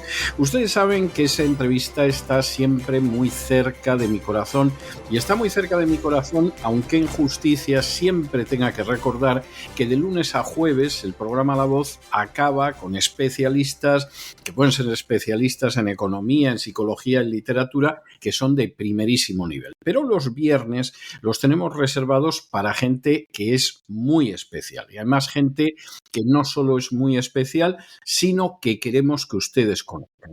A veces estamos hablando de gente que es más que conocida internacionalmente. Es ese director de cine al que le dieron el Oscar en un momento determinado, es ese cantante de bel canto que sigue llenando teatros por todo el mundo. A veces es una persona conocida solo en su ámbito nacional, y ahí tenemos mucho interés en que el mexicano sea conocido en Argentina, que el argentino sea conocido en el Perú, en que el peruano sea conocido en la República Dominicana, que el de la República Dominicana sea conocido en España. La idea es que efectivamente pueda haber un conocimiento más ampliado. Pero en tercer lugar, a veces tenemos a gente que pensamos que merece la pena que conozcan porque la tarea o la persona es algo extraordinario, es muy fuera de lo normal, y que sin embargo ni siquiera en su país son totalmente conocidos. A veces están circunscritos a una región, una ciudad, una zona muy concreta, pero es gente a la que hay que conocer. Hoy tenemos realmente un invitado que a mí me parece absolutamente excepcional, y me parece absolutamente excepcional porque obedece a una necesidad social, a mi juicio, absolutamente desatendida durante muchos años. Una necesidad social que además está siendo origen desde hace también muchos años de innumerables injusticias e innumerables desgracias para pobres ciudadanos indefensos, y una necesidad social que deriva de eso que el Financial Times ha llamado una cueva de ladrones, y que no es otra cosa que la agencia tributaria. Y un sistema, y más que un sistema, una manera de actuación que efectivamente está causando la ruina de multitud de personas, y no solamente la ruina de multitud de personas, sino también, y esto es más que significativo, aparte de la ruina, a veces una desgracia de salud, a veces suicidios, a veces incluso una muerte prematura. Para hablar de este tema, pero también para presentar una asociación que acaba de formarse hace muy poco, tenemos con nosotros hoy a don Ignacio Vasco. Don Ignacio Vasco, que viene como presidente de una reciente asociación que se ha constituido con el nombre de Movimiento de Contribuyentes en Acción. Don Ignacio, muy buenas noches, muy bienvenido. Muy buenas noches, don César. Abrumado por su presentación. Muchísimas gracias por sus palabras. Por favor, faltaba más. Vamos a ver, primera cuestión. ¿Cómo nace este movimiento de contribuyentes en acción? ¿Qué es lo que provoca el hecho de que acaben constituyendo ustedes esta entidad legal? Bueno, esto lo provoca una situación que, cuando le diga usted la frase, va a encajar perfectamente, ¿no? Estamos en una situación de anomalía democrática en este país. El trato que recibimos y en el que en el que todos los contribuyentes nos acercamos a Hacienda es un trato no de igual, sino de un David frente a un Goliat. Nos encontramos con una enorme entidad que es una auténtica pisonadora, y ante la que no se puede hacer absolutamente nada. Entonces, aquí nos hemos juntado un grupo de conocidos, amigos, muchos anónimos, que hemos pensado que llegó el momento de dar voz a los contribuyentes para poder enfrentarnos a este monstruo de 7 cabezas que es la Hacienda española.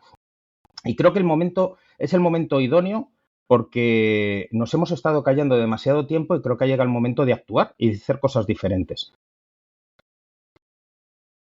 Hace años, comentando la manera tan arbitraria, por no decir tan despótica, en que actúa la agencia tributaria con un asesor fiscal aquí en Estados Unidos, que tiene despachos en Europa, en Estados Unidos, en Hispanoamérica, me decía confiándose que no conocía una agencia tributaria que fuera tan criminal como la española. Y a continuación se paró un poco y dijo: ni siquiera la Argentina con Cristina Fernández de Kirchner. ¿Ustedes coinciden en ese juicio tan negativo de la agencia tributaria española en comparación con las del resto del mundo? ¿O les parece que este experto fiscal exageraba un poco? Bueno, yo lo que creo es que no lo sabemos. Es que ese es el problema. Vivimos en una ley del miedo, en la que nadie se atreve a contar qué es lo que le está pasando. Vivimos en muchas anécdotas. Conocemos a un autónomo, al panadero de la esquina, que ha tenido un problema con Hacienda porque hizo una tributación mal, o a una prima tuya que resulta que ha hecho otra cosa, una plusvalía que no tenía. Pero la realidad es que no sabemos qué es lo que está pasando con el trato con Hacienda. La opacidad es tan absoluta y el miedo es tan feroz que no conocemos qué es lo que realmente está pasando. Ese es el primer objetivo del movimiento de contribuyentes en acción. Dar luz a todo esto, pasar de la anécdota a situaciones reales a las que poder darle voz. Porque esto dicho por un fiscalista, por una voz autorizada y además desde el extranjero, nos da una piedra de toque muy clara de lo que nos está pasando en España. Es decir, hemos dejado completamente, a que se siga desarrollando esta situación y este trato que, como decía antes, no es igualitario, no es de igual a igual. Pagar impuestos debería ser una situación que debe hacer cualquier contribuyente de una manera natural, porque pagamos impuestos dentro del país, pero no tendría que ser un problema de miedo, de angustia o de generación de todas estas cosas que está pasando, que decía usted en la entrada, ¿no? Que tenemos, que pueden derivar en problemas médicos o incluso en suicidios, como algún caso se ha conocido. Es así, efectivamente. Cuando hablamos de esta actuación, que en buena medida es una actuación opaca, en muy buena medida es una actuación que no es transparente, que por supuesto coloca en una situación de absoluta inferioridad, por no decir de indefensión, al contribuyente. Para aquellas personas que nos escuchan a uno y otro lado del Atlántico, ¿de qué estaríamos hablando? Porque es verdad que en España aquella persona que ha tenido la desgracia de recibir la visita de unos señores que cobran un bonus por dedicarse a exprimir a los demás, desgraciadamente cada vez hay más gente que los conoce. Pero Sí. si intentamos hacer que esto se entienda a uno y otro lado del Atlántico, ¿de qué estaríamos hablando? Bueno, estamos hablando de que el sistema español de tributación es un sistema en el que cada uno autoliquida sus impuestos, su IVA, su IRPF, lo que va correspondiendo, y los inspectores de Hacienda y los subinspectores en paralelo van identificando si existe un problema, si no existe, y en el momento que existe una dilación en el pago o cualquier error, se te trata como un presunto delincuente, se te trata como un defraudador y automáticamente acarrea una multa, acarrea un sobrecargo del que en ningún caso vas a poder defenderte y el que además te van a imputar. Todo esto, como comentaba antes, de una manera opaca y explicando la opacidad. Es dicho por muchos organismos nacionales e internacionales, la Agencia Tributaria Española es una de las que tiene mayor capacidad tecnológica del mundo, porque así se ha dotado y así se ha ido dotando a lo largo de los años. No conocemos por qué al panadero de la esquina le hacen vuelvo al ejemplo de antes, le hacen una inspección y al pescadero que está al lado no. Es decir, no hay razones objetivas por las que eso pueda producirse. Estamos en una democracia y en las democracias el Estado debe tratar con total transparencia a sus ciudadanos y tenemos que conocer cuáles son los algoritmos con los que funciona. Decía usted el tema de los bonus, de los que cobran los inspectores de Hacienda. Una parte de la retribución de los inspectores de Hacienda, de los subinspectores y de toda la estructura que se dedica a la inspección y a las acciones que llegaron casi a los 2 millones en el último balance de la agencia tributaria, ellos cobran un bonus, un bonus económico por el hecho de realizar inspecciones. Ya no tanto si esas inspecciones finalmente llegan a buen puerto, en el sentido de que realmente se ha detectado a un defraudador y ese defraudador ha pagado por ello, sino que por el mero hecho de hacerlas ya están recibiendo una compensación económica, un bonus económico por su trabajo. Bueno, yo quiero adelantarle que, por ejemplo, en países como Estados Unidos, que el equivalente al inspector o subinspector de Hacienda en España cobre un bonus es un delito. Y es un delito federal. O sea, lo conozco. Y la razón fundamental es que se considera que eso es un llamamiento a la prevaricación. Es decir, si tú indemnizas a alguien por realizar determinadas acciones, bueno, pues claro, va a realizar todas las acciones que pueda porque efectivamente le dan dinero. O sea, es que es una cosa de sentido común. Bueno, pues ese acicate a la prevaricación en España es legal y es causa de infinidad de acciones que, además, lo grave del asunto es que el buscabonus luego jamás recibe una sanción si se demuestra que la inspección ha sido un desastre, cosa que pasa en más del 50% de los casos que llegan a los tribunales, y efectivamente esta persona queda absolutamente impune, lo cual es verdaderamente intolerable. O sea, esa es la realidad. Bueno, don César, está diciendo usted el 50% de los que llegan a los tribunales. De los que llegan, efectivamente. Porque aquí tenemos otro de los problemas con los que nos encontramos. Es decir, es que para poder enfrentarte en un tribunal al Estado, a la agencia tributaria, esto no está abierto a cualquier ciudadano de este país. Es decir, tienes que tener una capacidad económica muy por encima de la media para poder permitirte pleitear contra este monstruo. Lamentablemente es así. Yo por eso he insistido en las que llegan a los tribunales, pero yo estoy convencido de que si la gente pudiera en un momento determinado pleitear sin problemas con la administración, posiblemente estaríamos hablando de un 75 o un 80%. Le voy a poner un ejemplo muy reciente. A mí me consta, lo he comprobado por fuentes independientes, que han dado la orden hace apenas unos meses a los inspectores de Hacienda de que iniciaran inspecciones totalmente falsas y no basadas en ningún hecho contra gente que ha pagado religiosamente hasta el último euro, pero que esas inspecciones lleven una sanción de menos de 1.000 euros, porque en el Ministerio de Hacienda han calculado que hasta los 1.000 euros esa gente va a pagar y no va a decir ni palabra. De manera que a una persona que tiene el negocio X, la actividad profesional X, bueno, pues ya se le ha dado la orden al buscabonus para que le haga una paralela que el propio buscabonus sabe que es mentira y que es falsa, y de la que deriva que se va a quedar con 700, 800, 900 euros de ese inocente. Y esto me lo ha llegado a confirmar hasta un alto cargo del Ministerio de Hacienda. Entonces, de esa manera robamos a los ciudadanos.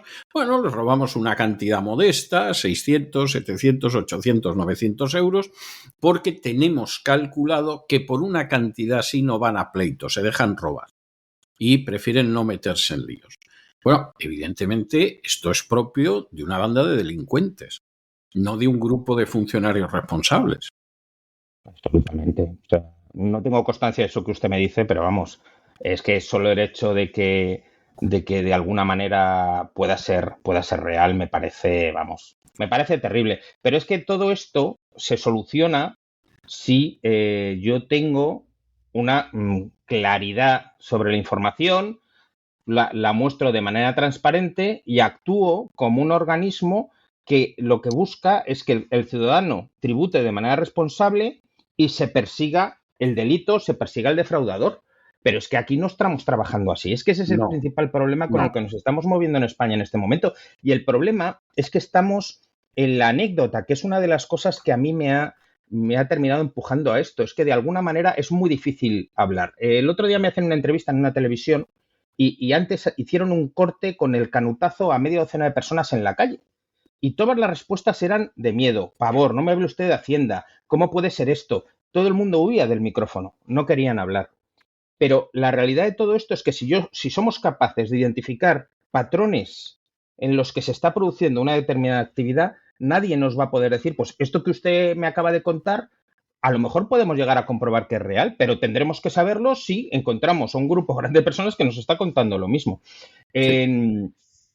En nuestra web, en el arranque de nuestra web, hay de Alejo, que hizo un... Alejo Vidal, creo que se llama. No recuerdo el apellido ahora mismo. Hizo un reportaje que habla sobre el daño que está haciendo Hacienda a las personas en España y nos ha cedido diferentes imágenes. Y Ignacio Ruiz Jarabo, el que fue director de la agencia tributaria, habla precisamente de un tema similar al que usted comentaba, en el que habla de esto, de que se están produciendo sanciones de manera arbitraria.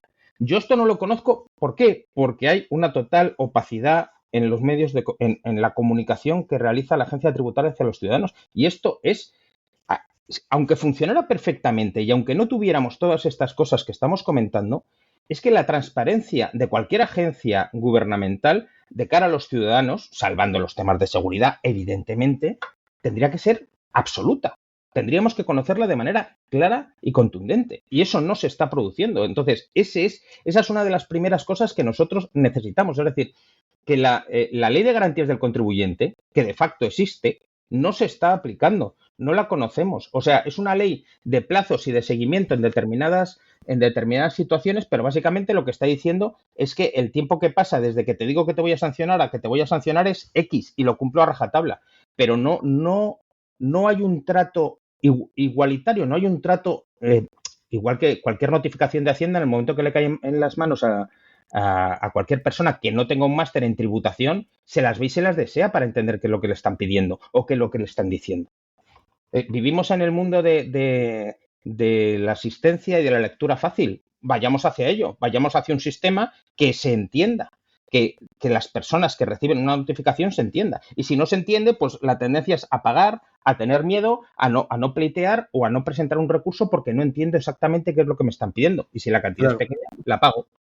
Está claro. Salvo en el caso de personas que cuentan con una valoración especial. Por ejemplo, es hermano del presidente del gobierno y emiten los buscabonus de turno, en ese caso 3, emiten un informe sin fecha y sin firma diciendo que, vamos, que tu delito fiscal no has cometido jamás y que eso se entregue a la juez de turno. O sea, tampoco nos vamos a engañar. Los buscabonus persiguen de manera sañuda y generalmente ilegal a los ciudadanos, pero también a ciertos ciudadanos, a otros en absoluto los persiguen. En el caso de su asociación, este movimiento de los contribuyentes afectados, ¿en qué líneas de trabajo se van a mover ustedes? Pues ahora lo primero es que nos hemos dado a conocer a la sociedad, estamos empezando a trabajar en recopilar primero, generar una masa crítica de miembros dentro de nuestra asociación que nos permita tener fuerza para presentarnos delante de la sociedad. Segundo, identificar estos problemas que tienen todos los contribuyentes de este país y empezar a buscar soluciones sobre ellos y plantear soluciones concretas. Identificar estos problemas mediante informes, seguimiento, pero siempre con un mandato de acción. Es decir, por eso el movimiento se llama Movimiento de Contribuyentes en Acción, porque esa es la base. Es decir, no nos podemos quedar solo en plantear ideas, sino hay que ejecutarlas y sacarlas adelante. Y queremos incidir en el legislador. Queremos trabajar buscando, ya lo estamos haciendo, buscando que nos reciban todos los partidos políticos. Si podemos que nos reciba la ministra sería maravilloso. Y explicarle qué es lo que está pasando en la sociedad y cuáles son los problemas concretos que debemos abordar para que el trato con Hacienda sea un trato igualitario y democrático y de una democracia plena. ¿Ustedes piensan, aparte de plantear ese contacto con los partidos políticos, incluida la ministra, que está encantada de que sucede esto, cada año le sube las retribuciones, los bonus a los buscabonus, pero ustedes han pensado también en el hecho de, por ejemplo, hacer llegar a los medios de comunicación casos de abusos fiscales? ¿Han pensado ustedes en apoyar a aquellas personas que se ven afectadas por esta acción despótica de la agencia tributaria? La primera idea que tenemos es que no sea un tema personal. Es decir, lo que queremos es identificar los problemas para darles solución.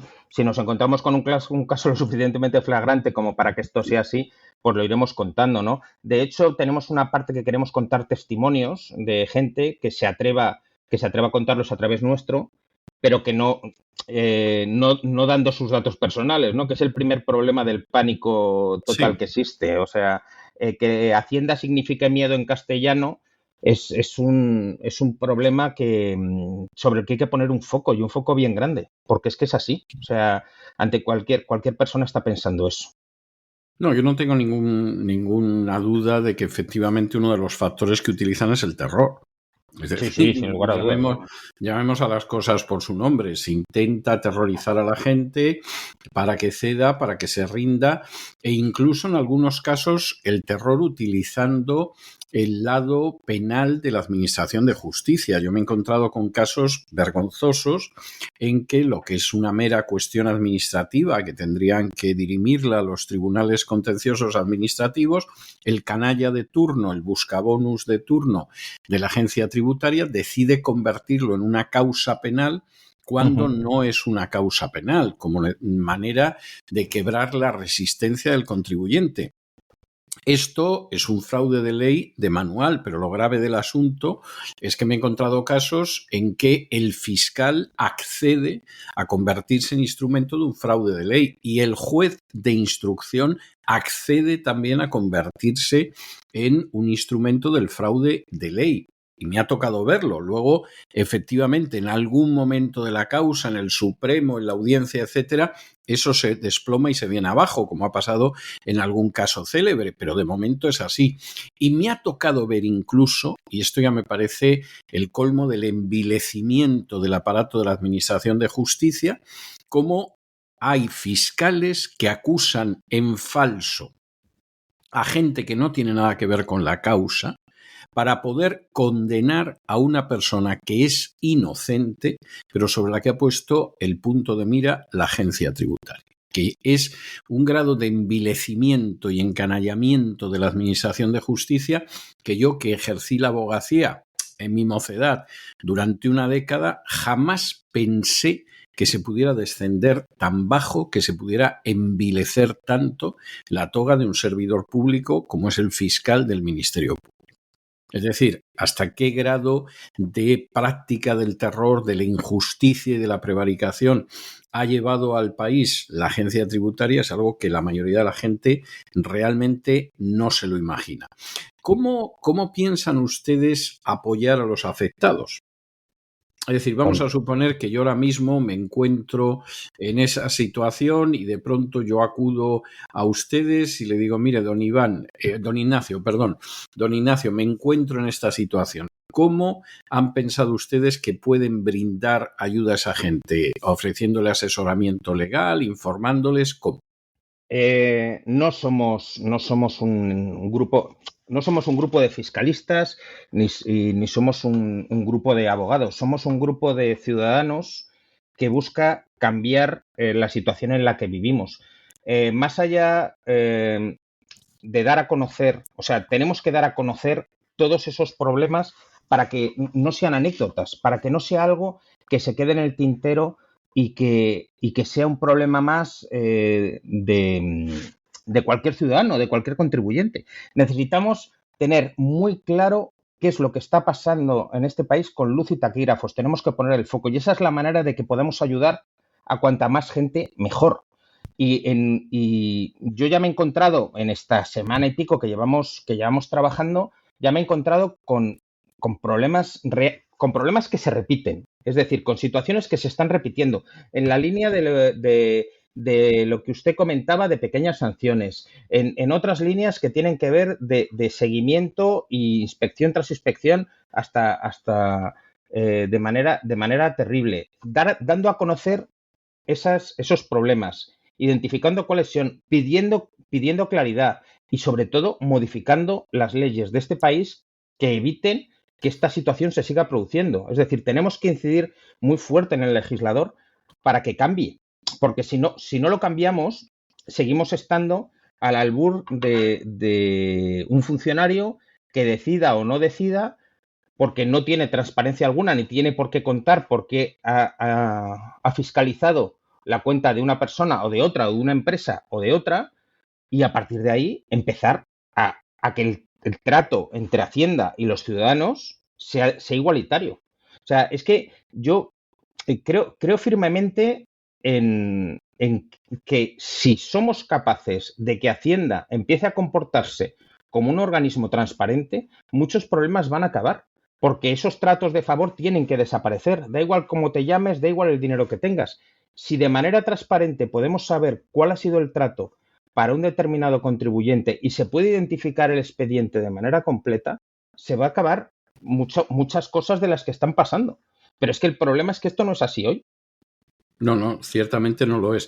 Por cierto, don Ignacio, ante estos mismos micrófonos tuvimos hace unos meses, un poco antes de las vacaciones de verano, al abogado Ámsterdam, Sí. que ha organizado una gran demanda colectiva precisamente contra la agencia tributaria en España y que además, por cierto, en la entrevista no se ahorraba calificativos de lo más grueso a la hora de hablar de los buscabonus de los inspectores y subinspectores de Hacienda de la Agencia Tributaria Española.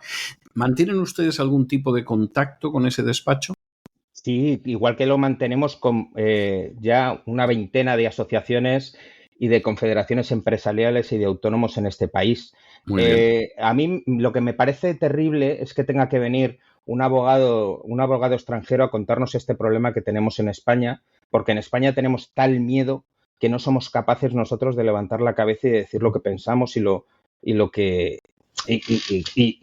denunciar esta situación, ¿no? O sea, al final, pues el trabajo que ha hecho el bufete de Ámsterdam es allanar un camino que es necesario para todos, pero es que ese testigo lo tenemos que coger y nuestra idea,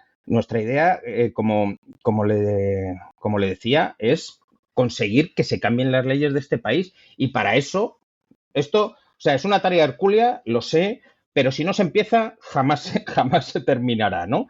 Es cierto. Creo firmemente que hay que hacerlo y requiere un cambio. Y es que también otra de las cosas que me pasa, que yo percibo ya desde hace años, es que hemos dejado la actividad, la iniciativa de la sociedad civil, se la hemos dejado a los partidos políticos. La sociedad civil como tal está trabajando a través de asociaciones sectoriales que hacen un trabajo extraordinario, cada una de ellas, o que tienen que ver con determinadas parcelas dentro de nuestra realidad. Pero la transversalidad dentro de la sociedad civil ha desaparecido por completo y necesitamos recuperarla, porque esa es la manera de poder cambiar las cosas y que no tenga una pátina sistemáticamente de política y que todo tenga que venir arropado por la política. Yo creo que no debe ser así. Ese es mi planteamiento y por eso me he enrolado en esta apasionante aventura para mí. Sí, no tengo la menor duda de que tiene usted razón. Me parece que uno de los grandes problemas de España es que la sociedad civil brilla por su ausencia en muchas áreas donde tendría que estar. A todo eso ha habido acusaciones repetidas en los últimos años, yo diría que sobre todo desde el momento en el que Cristóbal Montoro se convierte en ministro de Hacienda, acusaciones de que se ha utilizado a la agencia tributaria no solo para actividades corruptas, eso hay varias que ya efectivamente en los tribunales se ha dictaminado corrupción dentro de la agencia tributaria. Hay otras que ahora mismo están subyúdice, como es el caso del propio Cristóbal Montoro y la gente de su despacho, que supuestamente, presuntamente habría utilizado la agencia tributaria para incluso llegar a conectar con redes de delincuencia internacional, aprovechando la agencia tributaria. Insisto, eso es presunto hasta el momento, está todavía subyúdice, no hay sentencia, como en otros casos donde sí ha aparecido la corrupción de algunos de los inspectores y subinspectores de Hacienda, pero también se han formulado muchas acusaciones en el sentido de que la agencia tributaria se utilizaba para perseguir a gente, periodistas disidentes, compañeros de partido odiados, y efectivamente ha habido gente que ha dado testimonio en este sentido. Federico Quevedo ha contado por escrito, y Cristóbal Montoro no se ha querellado con él hasta donde yo sé, que Montoro le amenazó con la agencia tributaria y que le dijo que si no quería tener problemas con Hacienda ya sabía lo que tenía que hacer. Ha habido gente que efectivamente ha sido objeto de persecución en este sentido, utilizando como instrumento represivo a la agencia tributaria. ¿Ustedes se han encontrado con algún caso de ese tipo? Todavía no, pero don César, acabamos de nacer y es cuestión de tiempo. Efectivamente, es que vuelvo un poquito, es que no me quiero repetir, pero yo creo que es muy importante entender que si hay transparencia en un Estado democrático, este tipo de prácticas no se pueden producir. Claro. Porque entonces, con luz y taquígrafos, no el expediente, en el momento que un juez pudiera saber de arriba abajo todas las acciones que ha habido sobre un expediente, no lo que le muestra un inspector de Hacienda, estaríamos ante unas situaciones bastante diferentes con este tipo de cosas. ¿Por qué a este DNI o a este NIF se ha actuado sobre él y por qué al de al lado no se ha actuado sobre él? ¿Cuáles son los criterios para iniciar de oficio una inspección o una paralela? Porque, situaciones que se producen como que cuando va un ciudadano a hacer la declaración de la renta a la agencia tributaria, se encuentra que si esa declaración se la han hecho mal durante la campaña de renta, tiene que asumir esos errores. Sí. Es decir, tú firmas que esos errores son tuyos.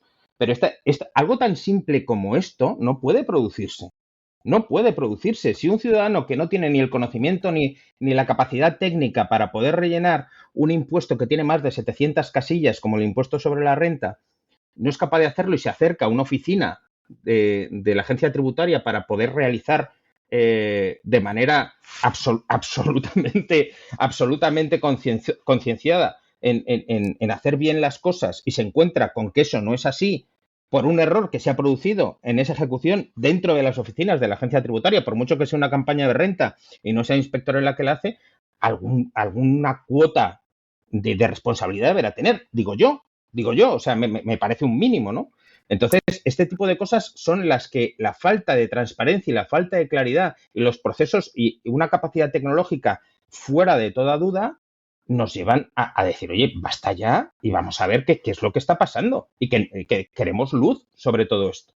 Porque estoy completamente seguro, el comodín del defraudador llega a un punto que, de acuerdo, o sea, si hago 1.921.000 acciones durante un año, que le dejo a los oyentes que hagan las divisiones correspondientes para que vean cuánto salen al día, si hago ese tipo de acciones, una parte de ellas, a partir de un determinado momento, pues igual que se hacen los secretos de sumario en la acción judicial, bueno, pues esto ya no lo puedo contar porque el defraudador se me escapa, pero es que habrá otra parte que sí puedo contar, ¿no, señores? Pues claro, contémosla y veamos por qué es, ¿no? O sea, creo que la clave de todo esto es poner luz donde porque es un foco de corruptelas y da a interpretaciones como las que usted explicaba antes, don César. Es que van por ahí. O sea, yo necesito saber qué es lo que está pasando dentro de la agencia tributaria como ciudadano contribuyente.